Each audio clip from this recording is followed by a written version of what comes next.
Recuerda suscribirte. El encapuchado del jardín. A pesar de que uno de los mayores entretenimientos de la época moderna es la televisión, pero existen personas que gustan de una buena charla en compañía de amigos y familia.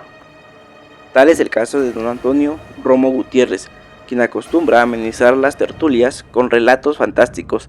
Este señor posee la cualidad de narrar las historias de forma extraordinaria, y así más si se trata de alguna de las leyendas de Aguascalientes.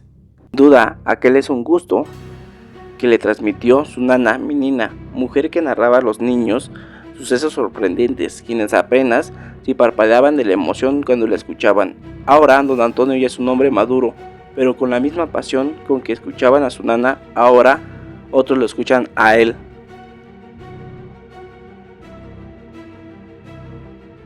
Don Antonio recuerda muy bien cómo eran las calles las que transcurría su infancia, sin coches, sin ruidos, donde solo existía el sitio de caballos y mulas que se servían para llevar carga y que eran guiados por un cochero.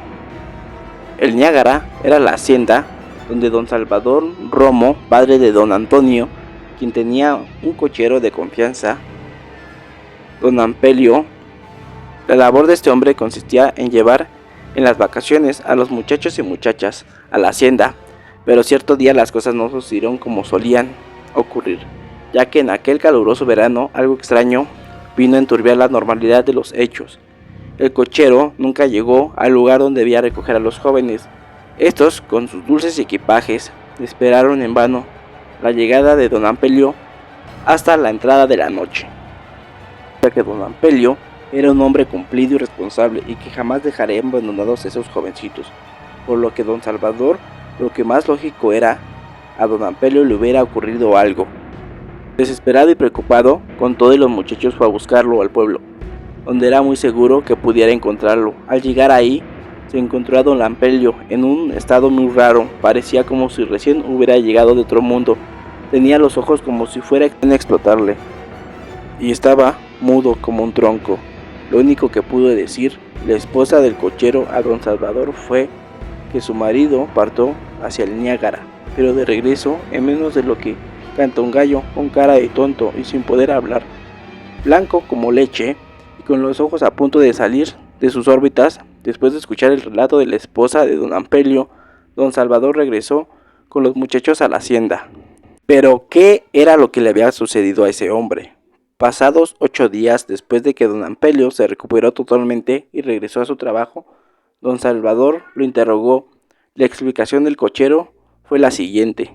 Verá don Salvador, le dijo, cuando yo pasaba por el templo de San Marcos para ir por los muchachos, en ese momento un fraile encapuchado que llevaba una calavera en la mano salió de ahí. Cuando me vio comenzó a corretearme por todo el jardín gritándome con voz de ultratumba que me iría al infierno porque soy una mala persona. Entonces, por el miedo y el cansancio de la corretiza que me dio, perdí el conocimiento.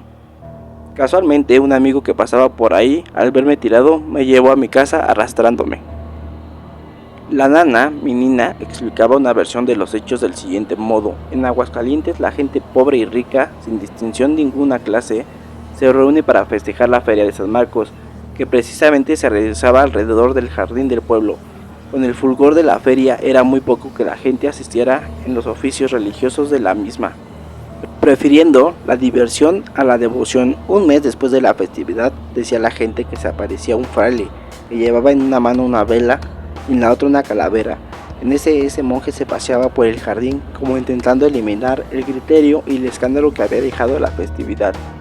Las personas que llegaban a ver desde sus al misterioso encapuchado salido de ultratumba, llenas de espanto y miedo. Lo único que alcanzaban a decir era algún Ave María o Padre Nuestro. Pero cuando alguien pasaba por el jardín y se lo encontraba, entonces este corría tras el incauto gritándole obscenidades y cosas como maldito pecador, irás al infierno. Don Antonio Romo, quien entonces era un chamaco, apenas recordó el relato que le contó su nana. Parecía que aquel fraile era el mismo que se le había aparecido a don Ampelio. Él junto con su grupo de amigos decidieron ir a buscar al encapuchado del jardín, pero enfrentándolo y ahuyentarlo, ya que mucha gente tenía miedo a pasar por este lugar. Fue así como Una tarde llegaron al jardín, cada uno se escondió en un lugar donde no lo pudiera ver el fraile, y de esta forma tuvieron la oportunidad de sorprenderlo. Y buena fe que lo consiguieron, ya que pudieron acorralarlo. Uno de ellos le quitó la capucha, otro le quitó la calavera, el otro pateó mientras el monje encapuchado decía: malditos desgraciados, se los va a llevar el diablo. Pero la sorpresa aumentó cuando al verle la cara descubierta comprobaron que el misterio de hombre no era otro, sino San Cristián de la iglesia, que se divertía de lo lindo asustando a las personas. A pesar de que don Antonio y sus amigos dijeron hasta el cansancio de la identidad del encapuchado, nadie se los creyó, y la leyenda del encapuchado del jardín sigue estando más que viva en Aguascalientes. Si te gustó esta leyenda, por favor regálanos un like o déjanos tu comentario. Buenas noches.